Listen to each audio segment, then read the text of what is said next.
네.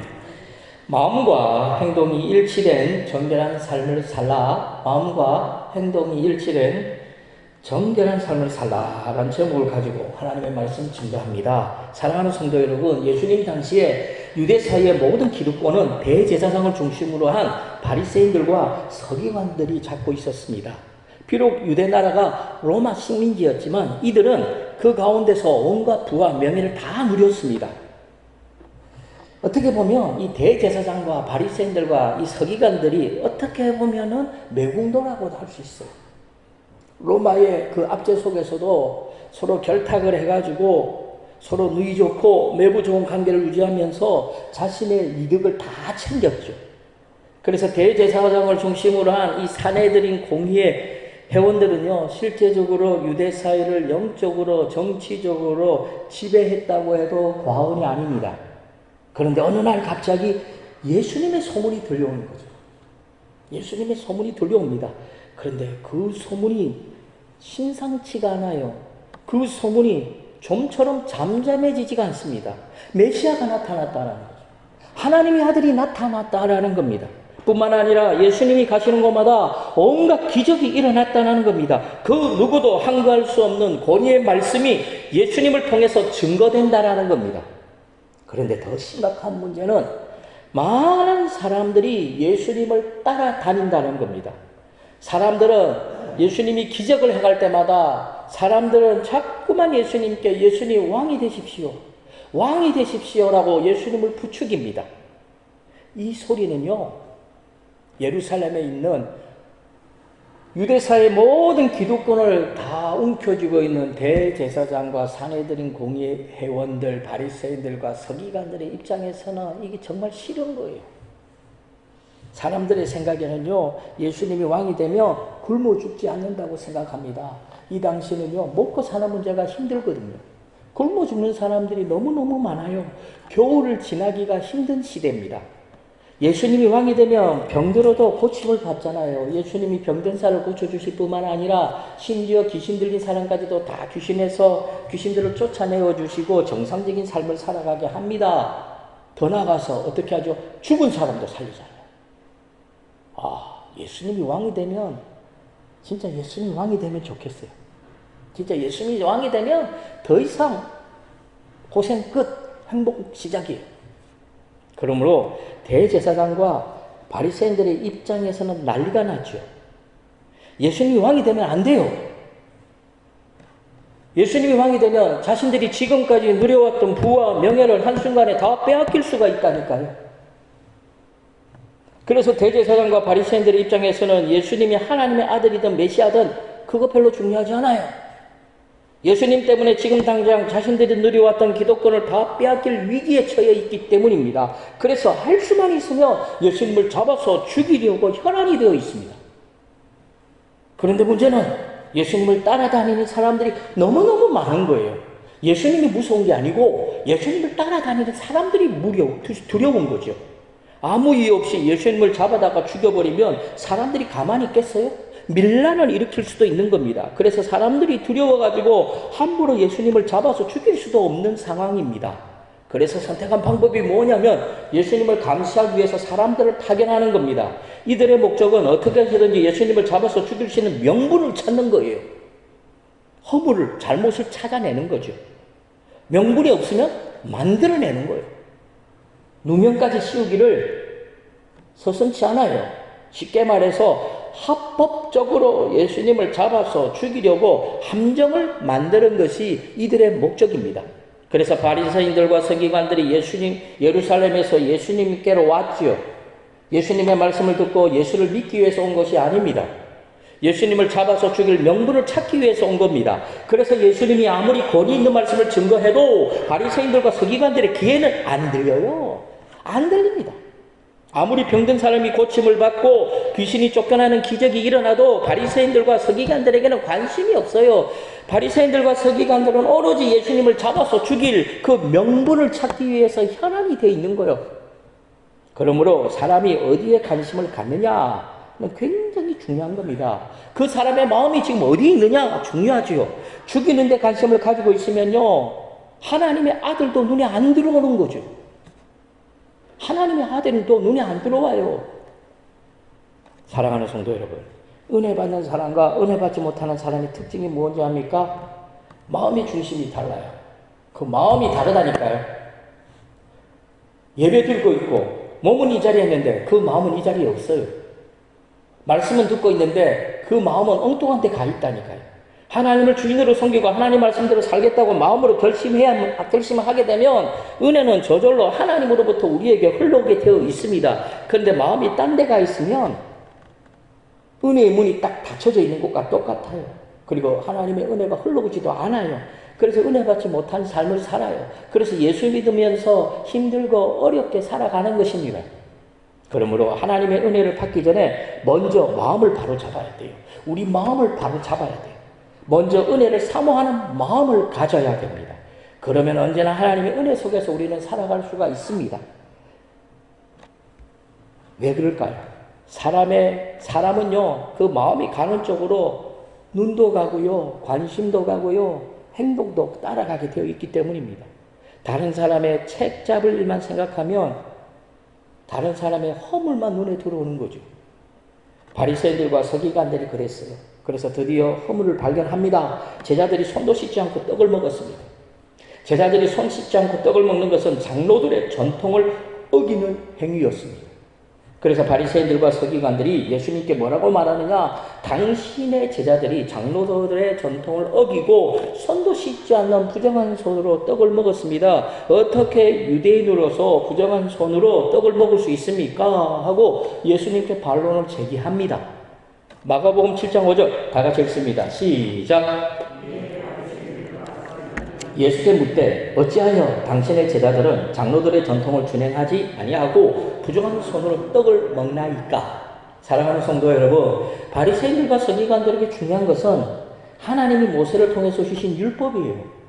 바리새인과 서기관들은 이 율법에 죽고 살아요. 율법이 가장 중요해요. 그래서 장로들이 율법을 잘 지키기 위해서 실천사항들을 만들어냅니다. 이 실천사항들이 바로 장로들의 전통이 되어버렸죠. 그런데 문제는 시간이 지나니까 이 장로들의 전통을 지키는 것이 마치 율법을 지키는 것처럼 되어버렸어요. 장로들의 전통과 율법은 다르거든요. 율법은 하나님이 주신 것이고 장로들의 전통은 사람이 만든 거예요. 율법을 잘 지키기 위해서 사람이 만들었다니까요. 그래서 장로들의 전통을 어기면 어떻게 됩니까? 마치 율법을 어긴 것처럼 생각했다라는 것이죠. 그러나 떡을 먹을 때 손을 씻지 않고 이렇게 먹는 것, 손을 씻지 않고 먹는 문제는 율법의 문제가 아니죠.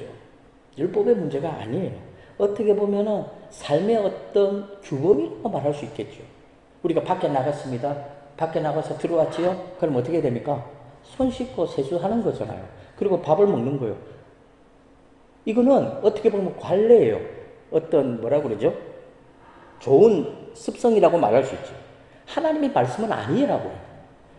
율법도 아니에요. 물론 손을 안 씻고 떡을 먹으면 비위생적일 수는 있습니다.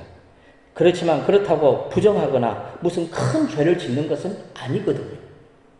그래서 예수님은 하나님 말씀을 지키는 것과 장로들의 전통을 지키는 것은 다른 문제라고 말씀합니다. 아무 상관이 없다라는 거예요. 우리가 손을 안 씻고 떡을 먹는 것이 무슨 부정한 것이고 손을 안 씻고 떡을 먹는 것이 무슨 하나님 앞에 죄를 짓는 것이고 율법을 거역하는 것이냐? 아니라는 거예요. 그건 사람이 만들어낸 어떤 규범이라는 거죠. 그래서 하나님의 말씀보다 사람의 전통을 지키고 있는 이 바리새인들과 서기관들의 잘못을 책망하고 지적하고 있는 겁니다. 뿐만 아니라 장로들의 전통을 이용해가지고 하나님의 말씀을 거역하고 있어요. 이들은. 자신의 이익을 챙긴다니까요.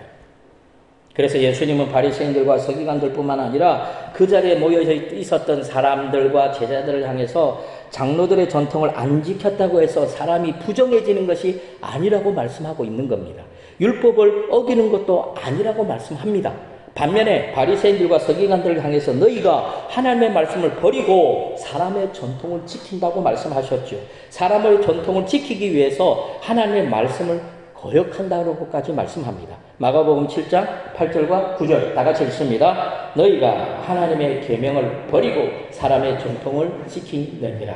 또 이르시되 너희가 너희 전통을 지키려고 하나님의 계명을 잘 저버리는 도다.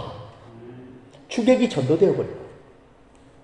그러므로 정결하게 하는 것은 사람의 어떤 외적인 행동에 달려있는 것이 아니에요. 손을 씻으면 정결하고 손을 안 씻으면 부정하다. 아니라니까요. 손을 씻고 떡을 먹었다고 해서 사람이 부정해지고 죄인이 되는 것이 아닙니다. 그래서 예수님은 사람의 어떤 외적인 행동이 얼마나 부정할 수 있고 얼마나 악할 수 있는가를 오늘 본문에서 설명해 주거든요. 그것이 바로 고르반 제도예요. 고르반. 이 고르반이라는 것은 하나님께 드려지는 예물을 고르반이라고 그래요. 고르반. 그래서 고르반으로 드려지는 돈이나 어떤 예물은 하나님께만 드려지는 겁니다. 누구의 소유가 될 수 없어요. 이건 하나님 거예요. 하나님 것으로 구별하여 드려지는 좋은 제도라고 말할 수 있는 겁니다. 우리가 예전에 아버지가 월급을 타오잖아요. 월급을 타오면 어머니가 어떻게 하죠? 빳빳한 지폐를 어떻게 하죠? 지폐를 딱 은행에서 바꿔갖고 와가지고 11조 딱 구분해가지고 11조 이거는 감사한금 이렇게 한 달이 4주니까 감사한금 4번 할 것 딱 뽑아놓지요. 그리고 성교헌금 뽑아놓지요. 그 다음에 전도헌금 뽑아놓지요. 건축헌금 뽑아놓은 거예요. 그럼 이 돈은 무슨 돈이라고요? 하나님께 드려지는 돈이에요. 예물이죠. 이걸 뭐라고요? 고르반이에요. 고르반. 이건 손대면 안 되는 거예요. 손대면 안 되는 거죠. 그런데 아무리 귀한 제도도 좋은 제도도 시간이 지나면요 사람들이 악용할 수 있다라는 것입니다. 유대인들은 부모에게 효도하기 위한 의무를 회피하기 위해 가지고 이 고르반 제도를 악용하는 거예요. 부모를 섬기지 않고 부모를 섬길 돈을 고르반이라고 말합니다. 그럼 무슨 돈이 되지요? 이거는 하나님께 드려져야 돼요. 이 돈 가지고 부모를 섬기면 안 돼요. 그런데 더 악한 것은 그 돈으로 하나님도 온전히 섬기지 않고 자신을 위해서 사용한다라는 겁니다. 예를 들어서 돈 100만 원이 있어요. 이 100만 원이 가지고 부모를 섬겨야 되고 효도하는 데 사용해야 되는데 이 100만 원을 고르반으로 구분해 놓았어요. 그러면 이 100만 원은 부모에게 안 쓰고 하나님께 드려줘야 돼요. 그럼 어떻게 해야 되죠? 100만 원 다 하나님께 드려야 되잖아요. 그렇게 안 드리고 어떻게 한 10만 원만 하나님께 드리고 90만 원은 내가 어떻게 해요? 쓰는 거죠. 이게 좋은 제도를 악용하는 거죠. 악용했다는 겁니다. 그러므로 인간은요 어쩔 수 없는 거예요. 아무리 좋은 제도도 악용하는 순간 악해지는 거죠. 부정해지는 거예요. 그러면 고르반으로 안 드렸습니까? 드렸잖아요. 10만 원 드렸잖아요. 100만 원 안 들고 드렸잖아요. 그러면서 그들은 뭐라고 말해요? 우린 드렸다. 온전하게 드리지 않았으면서도 드렸다고 말을 하는 거예요. 그래서 예수님이 사람을 더럽게 하는 것은 밖에서 사람 안으로 들어오는 것이 아니고 사람 안에서 나오는 모든 것들이 사람을 더럽게 한다고 말씀합니다. 마가복음 7장 15절과 16절 다 같이 읽습니다. 시작. 무엇이든지 밖에서 사람 들어오는 가는 것은 능히 사람을 더럽게 하지 못하되 사람 안에서 나오는 것이 사람을 더럽게 하는 것이니라 하시고. 그러므로 이 말씀은 예수님이 회칠한 무덤과 같은 바리새인과 이 서기관들, 이중적인 삶을 살아가고 있는 이 바리새인과 서기관들을 책망하고 있는 거죠. 그렇다면 사람이 정결한 삶을 살려면 어떻게 해야 됩니까? 어떻게 하면 우리가 정결한 삶을 살아갈 수 있습니까? 제일 먼저 해야 될 것은 마음을 잘 다스려야 합니다. 마음을 잘 다스려야 돼요. 외적인 행동이 중요하지 않다는 게 아니에요. 중요해요. 행동 중요합니다. 그러나 먼저 해야 될 것은 우리의 마음을 잘 다스려야 됩니다. 물론 바리새인들처럼 율법과 전통을 지켜야 돼요. 율법과 전통을 안 지켜야 된다. 지키면 안 된다. 율법과 전통 그 자체는 악한 것이다. 그것이 아니에요. 악한 것은 율법과 전통이 아니고 뭐가 악하죠? 그 사람의 마음이 악한 거예요. 무엇보다도 율법은 하나님이 주셨기 때문에 악할 수가 없어요. 그런데 사람이 율법을 악하게 사용해버리면 악해진다라는 겁니다. 그러므로 율법이나 전통이 악한 것이 아니고 사람이 악합니다. 사람의 마음이 악합니다. 그래서 예수님은 사람의 마음 속에서 나오는 것이 악하다고까지 말씀하셨어요. 마가복음 7장 20절 다 같이 읽습니다. 또 이르시되 사람에게서 나오는 그것이 사람을 더럽게 하느니라. 그렇다면 마음은 중요하고 사람의 행동은 중요하지 않습니까? 아니죠. 중요합니다. 둘 다 중요해요. 여기서 마음이 중요하다는 말은 행동을 배제해놓고 마음만 중요하다 그 말을 말하고 있는 게 아니에요.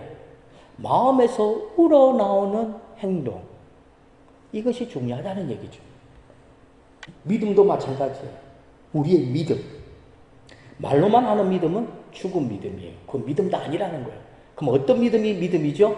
행함이 있는 거. 행함이 있는 믿음이야말로 살아있는 믿음이라는 거예요. 정결한 삶도 마찬가지예요. 마음만 정결한 것은 정결한 게 아니에요. 마음도 정결해야 되고 행위도 정결해야 된다는 거죠. 그래서 내가 아내를 사랑해. 내 자기 사랑하는 거 알지? 그걸 끝나버리면 그거는 사랑이 아니죠. 사랑하면 어떻게 해야 되죠? 행동이 따라가야 돼요. 선물이 간다든지 밥을 사준다든지 좋아하는 뭔가를 해준다든지. 근데 말로만 이건 뭐라고요? 거짓말이죠. 거짓말은 별게 아니더라고요. 말로만 하고 행동을 하지 않는 것은 다 거짓말이에요. 그런데 말도 하고 행동이 따라가는 것은 그거는 진짜죠. 참말이 되는 거죠. 그래서 믿음도 마찬가지예요. 행함이 있는 믿음이 진짜 믿음이고 정결한 삶도 마음뿐만 아니라 행동이 수반되어질 때 그 삶이 정결한 삶입니다. 그러므로 저와 성도님들은 바리새인들처럼 이중적인 삶, 회칠한 무덤과 같은 삶을 살지 말고 하나님 앞에서 마음과 행동이 일치되어진 정결한 삶을 이 땅에서 살아갈 수 있기를 주님의 이름으로 간절히 축원합니다.